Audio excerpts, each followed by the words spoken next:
రాష్ట్ర ప్రభుత్వం రైతులకు తీరని అన్యాయం చేస్తుందని, వారి వద్ద నుండి బలవంతంగా పొలాలను లాక్కుంటున్నారని, వారికి న్యాయం జరిగేంత వరకు నా ప్రాణ త్యాగానికైనా సిద్ధమవుతానని భారత చైతన్య యువజన పార్టీ అధ్యక్షుడు బోడే రామచంద్ర యాదవ్ పేర్కొన్నారు. మండల పరిధిలోని కరేటు పంచాయతీలో రైతుల తరపున ఏర్పాటు చేసిన సమావేశానికి బీసీవై పార్టీ రాష్ట్ర అధ్యక్షుడు బోడే రామచంద్ర యాదవ్ శుక్రవారం పాల్గొన్నారు. ముందుగా శ్రీకృష్ణ దేవాలయం నందు శివాలయం నందు ప్రత్యేక పూజలు నిర్వహించారు. వేలాది మంది రైతులు ప్రజలు రామచంద్ర యాదవ్కి నీరాజనం పలికారు. బస్టాండ్ వద్ద జరిగిన సభకు 39 బీసీ కుల సభకు 139 బీసీ కులాల జేఏసీ రాష్ట్ర చైర్మన్ మిరియం శ్రీనివాసులు సభాధ్యక్షులు వహించారు. గ్రామంలోని అన్ని వర్గాల ప్రజలు వేలాదిగా పాల్గొని రామచంద్ర యాదవ్కి ఘనంగా స్వాగతం పలికారు. ఈ సందర్భంగా ఆయన మాట్లాడుతూ సినీ యాక్టర్ మహేష్ బాబు నటించిన మహర్షి సినిమా తలపించేలా కరేడు రైతుల సమస్య కనిపిస్తుందని, సమస్య పరిష్కారానికి ప్రభుత్వానికి 10 రోజుల గడువు ఇస్తున్నామని, లేని పక్షంలో రైతు పక్షాన పోరాటానికి సిద్ధమవుతామని ఆయన హెచ్చరించారు. జగన్మోహన్ రెడ్డి హయాంలో కూటమి ప్రభుత్వం వ్యతిరేకించిన షిరిడి సాయి ఎలక్ట్రికల్ కంపెనీలను తిరిగి కూటమి ప్రభుత్వం అధికారంలోకి రాగానే ఆ కంపెనీలకు మద్దతు పలకడం వెనుక అసలు నిజాలు అందరికీ తెలుసునని ఆరోపించారు.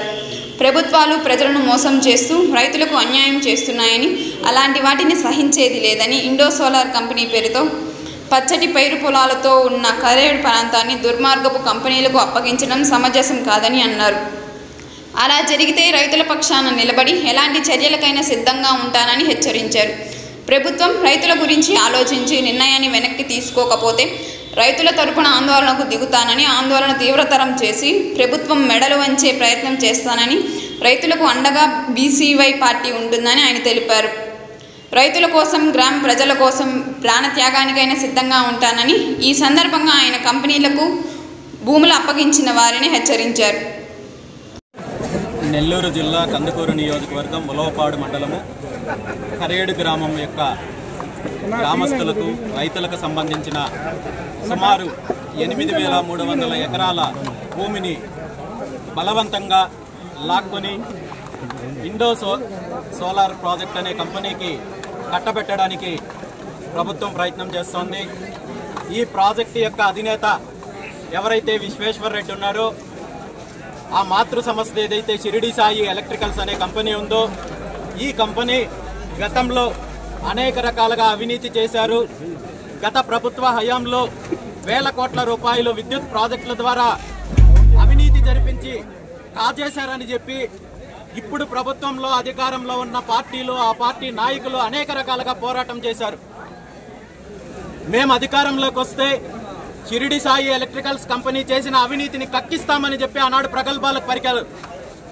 మరి ఈ పార్టీ, తెలుగుదేశం పార్టీ కూటమి ప్రభుత్వం అధికారంలోకి వచ్చిన తర్వాత ఇదే షిరిడి సాయి ఎలక్ట్రికల్స్ కంపెనీకి రైతులకు సంబంధించిన పచ్చటి పొలాలు 8,300 ఎకరాలు కట్టబెట్టే ప్రయత్నం చేశారు.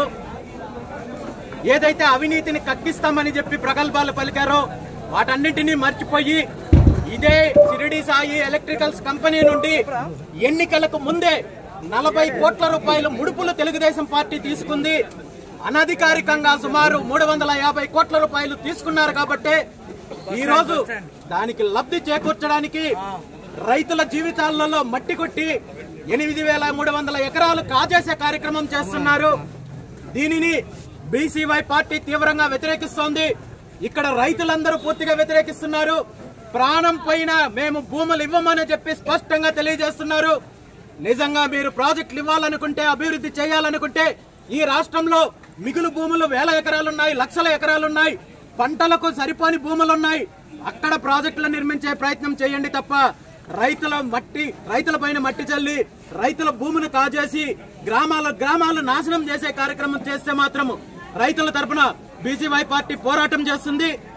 1 వారం 10 రోజులు ప్రభుత్వానికి గడువు ఇస్తున్నాము.